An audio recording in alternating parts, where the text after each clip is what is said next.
Listen up, soldier. We're gonna get you a boyfriend, and we're gonna get you a good one. Not the type of boyfriend that'll buy you a ring pop and hold your hand at recess. No. The type of boyfriend that will protect you, provide for you, give you princess treatment, call you pretty, and rub your feet when you're tired. But if we're gonna get you this boyfriend, we must prepare you for war. Because there will be a lot of men who wanna rip this opportunity away from you.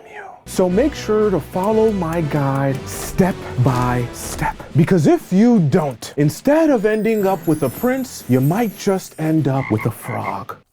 Let's begin. First things first, soldier, we need to get your head right. Let's practice by going through a scenario. Let's say you're at the gym doing squats and the big black man you've always had a crush on approaches you to ask you for your number. How do you respond? Is it A, be shocked and nervous? Is it B, show him a bunch of interest? Or is it C, play it cool and tell your friends later? I'm gonna give you 5 seconds to answer the question. 5, 4, 3, 2, 1. You're wrong. The correct answer actually is D, do absolutely nothing. Why? Because you've come to expect that men absolutely love you. So this isn't a surprise to you. Repeat after me, soldier. Men are obsessed with me. Not just a little bit obsessed with me, they dream about me. They fantasize about me. They want to sniff my farts. See, soldier, these statements are affirmations meant to help you become a magnet. Not just any magnet, you're gonna become a man magnet. One that attracts men from every race, religion, culture, and ethnicity. Now that we have your mind together, let's build the boyfriend you want from scratch. In order for us to do that, I'm gonna use an analogy to explain to you why this process is so important. If I said I was taking you out for ice cream, you'd be excited, right? But what if I told you I was gonna surprise you with the ice cream flavor that I chose for you? And because your favorite flavor of ice cream is, let's say, chocolate, you're hoping that I come back with a chocolate ice cream cone. But instead of coming back with the chocolate ice cream, I come back with toilet paper flavored ice cream. You're probably not gonna be very happy. Why? Because the act of getting ice cream itself isn't enough to make you happy on its own. You're only really gonna be happy if you get the flavor of ice cream that you actually want, which is exactly why we need to build you the boyfriend that you actually want, so we know what your favorite flavor of ice cream even is. Because if we don't do that, then we could get you a boyfriend, but the boyfriend we get you could be a homeless man, and that's not very fun, is it? So which areas are we gonna focus on? We're gonna focus on treatment, character, humor, and passions. Treatment is gonna cover everything as it relates to how you want your boyfriend to treat you, the type of things you want him to do for you, and the way you want him to speak to you. Character is about the qualities you want your boyfriend to possess, like accountability and integrity. You should also give yourself examples of how you want his character to be shown in the relationship. Humor is important because it's also a version of communication.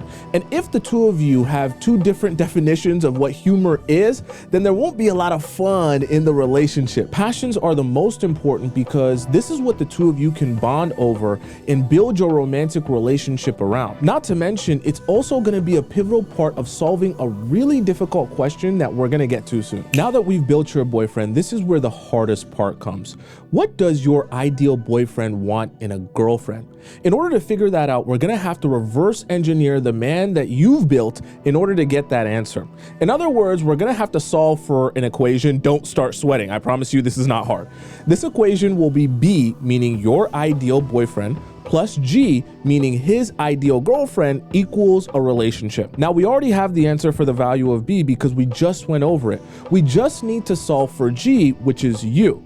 To solve for G, we must understand what qualities or traits would be most important to him in order for him to desire that woman. Then we take those traits and we either shine a light on those parts of your personality or we use them as a list of things that you must improve. These qualities will include humor, passions, character, and treatment, just like they did for you.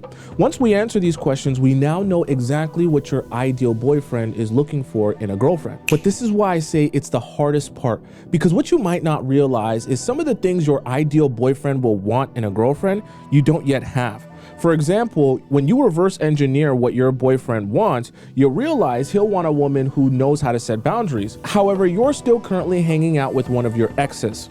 As painful as this is, if you don't make these adjustments and consider what your ideal boyfriend would want in his ideal girlfriend, you could end up meeting your ideal boyfriend only to realize he's not actually attracted to you. Now it's time to finally meet your boyfriend in person.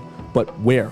The answer lies in the equation we created earlier. Since we already answered the question of what passions does your boyfriend have, all we have to do is give ourselves a list of the most likely places that guy would be hanging out based on those passions. For example, if you say you want your boyfriend to be really passionate about his health and fitness, it'd be very likely that you could find that type of guy hanging out in a CrossFit class. And once you join the CrossFit class on the very first day, you see your ideal boyfriend, and he is exactly what you imagined him to be so far. But unfortunately, he doesn't speak to you the entire class, and you go home frustrated. Here's the best part though. Because you were smart enough to join the class, even though you didn't speak to him on the very first day, there's always next week. So next week eventually comes, and now you're starting to notice he's looking your way during class. He's doing all of his workouts very close to you, and you're starting to feel a vibe. Now it's time for you to practice being flirty without being too obvious. So you make sure to give him direct eye contact when you catch him looking at you, and you smile in his direction even though you're supposed to be here just for a CrossFit class. You make sure to keep your body language open, warm, and inviting. And one day after class, as you're zipping up your gym bag, getting ready to head to your car, he comes up to you and says, "How are you enjoying this CrossFit class so far?" You, realizing that this is a subtle way of him introducing himself and breaking the ice, smile back warmly and say, "I've always wanted to try it, so I just decided to push myself and finally do it." From there, the two of you go back and forth, and eventually the conversation ends with him asking you for your phone number. But this is where your anxiety wants to sabotage you. Now that your ideal boyfriend has finally approached you, you want so desperately for him to text you 24/7 and ask you out on a date yesterday. But the problem is, even though he sent you a message, he hasn't directly asked you out on a date. So you're wondering if you should bring it up or if you should hint at it at some point during the text conversation. But as much as you want to say something, you exercise self-control and say nothing, while simultaneously allowing him to reach out to you when he's ready to talk. You also use time to your advantage by reminding yourself it doesn't have to be today. I'm gonna see him again at some point next week during CrossFit. And at this point, he has my contact information to reach out to me if he really wanted to. However, time alone is not enough to hold a man's attention. So what do? You decide to make it hard for him in order to create a more mentally stimulating challenge that will force him to think about you even more than he already is. And instead of being eager to go out to eat with him when he finally mentions going out on a date, you instead tease him. You tease him a little bit about going out with a stranger, make yourself seem a little bit busy, and jokingly ask if it's really worth your time to go out with him.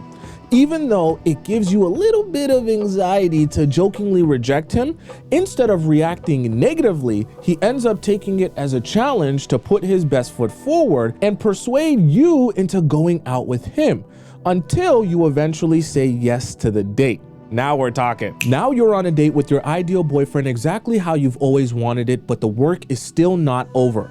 Remember, just as much as you said you like this guy, we also want to make sure that he likes you also. So we want to make sure that on this date, he gets the opportunity to see the sides of you that you know will be the most attractive to him. And how do we do that? By telling stories that exemplify exactly the type of character you want to highlight. For example, you want to highlight how you're very firm with your boundaries. So you tell him a story of a guy you were once talking to that you discovered was DMing random girls flirtatious messages, and then you immediately proceeded to never speak to him again. You do your best not to ramble on the date, but be very intentional with what you say and how you say it, telling stories and going through experiences that shape the narrative of how you want him to perceive you. But here comes the biggest challenge you've ever faced in the entire process, the mistake that could mess everything else up you've been working for this entire time. Because now we have to confirm our most important question. Is this really your ideal boyfriend? Because you're smart enough to know men don't always present themselves as they really are. And only with patience, consistency, and a whole lot of questions will you discover the truth of who he really is. So not only do you stay curious enough to get him to share with you in detail as much as he can about who he is and the relationships he's been in, but you also take your time to confirm everything you learn about him through the actions that he takes in the relationship and through the friends and family that you'll eventually meet. And once you can confirm that these things are really true, you've accomplished your mission of getting yourself a boyfriend.